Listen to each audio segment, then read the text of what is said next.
बात मरने वाले की। ये बच्चे तो नहीं थे, पर दौड़ने से इनकी सांसें फूल गई थीं। प्रत्येक की यही कोशिश थी कि वह दूसरों को पीछे छोड़कर सबसे पहले मेरे पास पहुंचे। भागम भाग में इन्होंने एक दूसरे के पांव कुचले, किसी किसी को ठोकर भी लगी और उंगलियां लहूलुहान हो गई थीं। सभी मेरे कमरे में घुसे, कोई पहले और कोई बाद में, और घुसते ही चिल्लाने लगे, आपको वही और सिर्फ वही लिखना होगा जो मैं कहूँगा, क्योंकि वही और सिर्फ वही सच है। मेरी समझ में कुछ नहीं आया। मैंने आंखें झुका ली। देखकर सब चुप हो गए। उन्होंने शायद मेरे माथे पर पड़े बल भी देखे होंगे। आखिर मैंने स्वयं एक व्यक्ति से पूछा, कहो भाई, क्या बात है? वह खुश हुआ। उसे शायद एहसास हुआ कि अब उसी की बात दस्तावेज बनेगी। दम साध कर और फिर सांस छोड़कर वह धीरे धीरे बोलने लगा, जैसे बोलने से पहले शब्दों को तोल रहा हो। लोगों की मत मारी गई है, इतनी दौलत हाथ लगी है कि आंखें होने के बावजूद भी उन्हें कुछ नहीं दिखता। सड़क पर चलते नहीं उसे रौंदते हैं। जाने कौन जहन्नुमी था, जाने कहां से खटारा कार मिली थी जिसे वह बेहिसाब दौड़ा रहा था। मैं पहले ही जानता था कि वह कोई अनर्थ कर डालेगा, और हुआ भी वही। गली से एक बच्चा बाहर आया, बिल्कुल नव प्रेस फुटित कलीसा, और उसे ही कुचल डाला इस जहन्नुमी कार वाले ने। सुनकर मुझे न जाने क्या हो गया और मुंह से अचानक चीख सी निकल पड़ी। क्या कहा? उसने कहा, और कह ही क्या रहा हूँ, यह बच्चा कार के नीचे आ गया। लोगों का कहना है कि अपनी माँ का इकलौता बेटा था, मर गया, बेचारा मर गया। यह कहकर उसने ठंडी सांस भरी। शायद उसकी आंखों से आंसू भी बह रहे थे। चूंकि वह अचानक उठ खड़ा हुआ और मेरे कमरे से बाहर चला गया, इसलिए मैं ठीक से उसकी आंखें देख नहीं सका।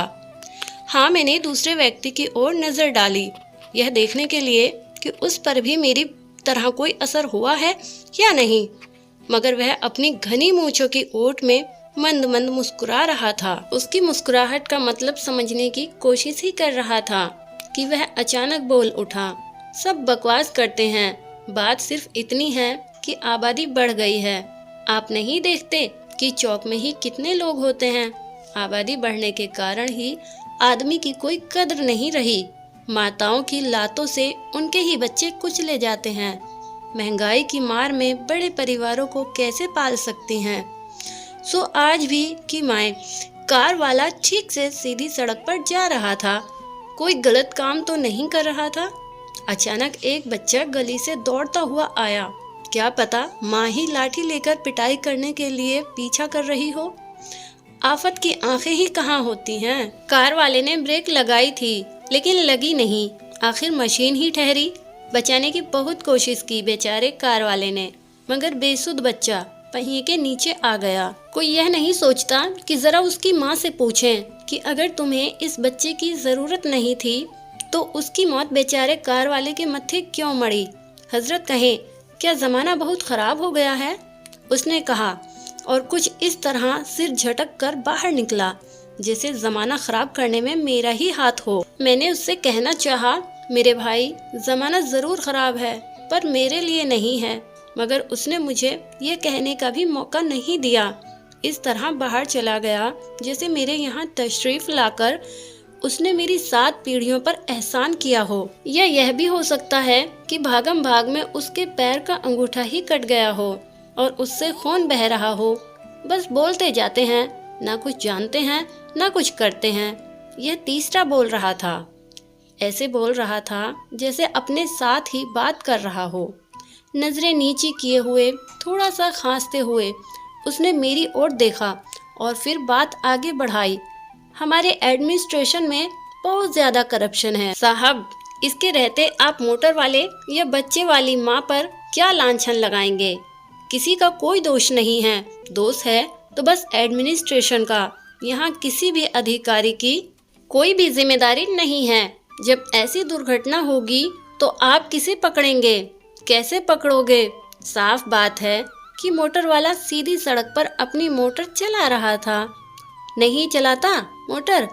क्या मोटर के आगे इंजन के बदले घोड़ा जोतता? या मोटर को सड़क पर नहीं किसी मैदान में ले जाकर चलाता? बच्चा गलती से दौड़ता निकला, बच्चा जो ठहरा दौड़ेगा ही।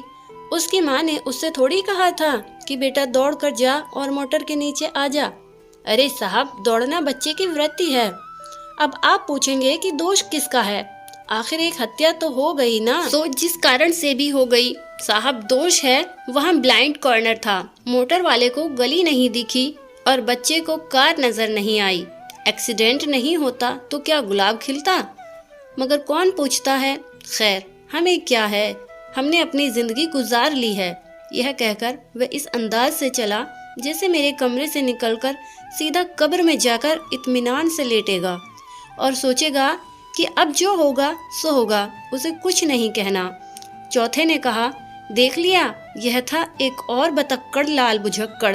ब्लाइंड कॉर्नर कई जगह होते हैं पर हर जगह एक्सीडेंट नहीं होते। साहब, मैंने खुद देखा है, विदेशों में भी ब्लाइंड कॉर्नर होते हैं, लेकिन वहाँ इंतजाम भी होता है। वहाँ के इंतजाम के क्या कहने। हमारे यहाँ इतनी पुलिस है कि हर प्राणी के पीछे नकीर मुनकिर की तरह दो दो जने लगे हैं। दो ही क्यों, ज्यादा भी हो सकते हैं। मगर ना अफसरों में अक्ल है, ना जवानों में काम करने का शौक। बस सभी का सारा ध्यान सिर्फ अपनी अपनी जेब की तरफ होता है। क्या ही अच्छा होता अगर वहाँ ट्रैफिक पुलिस का एक सिपाही होता। कार के देखते ही वह हाथ उठाकर उसे धीरे धीरे चलने का इशारा करता, दूसरा हाथ उठाकर बच्चे को गली के मुहाने पर ही रोकता। न कार वाले से चूक होती, न बच्चा ही मरता। वह अपनी माँ का इकलौता बेटा था या 11वां, क्या फर्क पड़ता है उससे। क्यों साहब, मैंने कुछ गलत तो नहीं कहा? सारा कसूर ट्रैफिक पुलिस का है। मेरी राय है कि इस मामले में हमें अपना जोरदार विरोध प्रकट करना चाहिए। इतना कहकर वह कुछ इस प्रकार कमरे से निकला कि मुझे लगा वह तुरंत चौक में जाकर पुलिस के खिलाफ लेक्चर झाड़ेगा।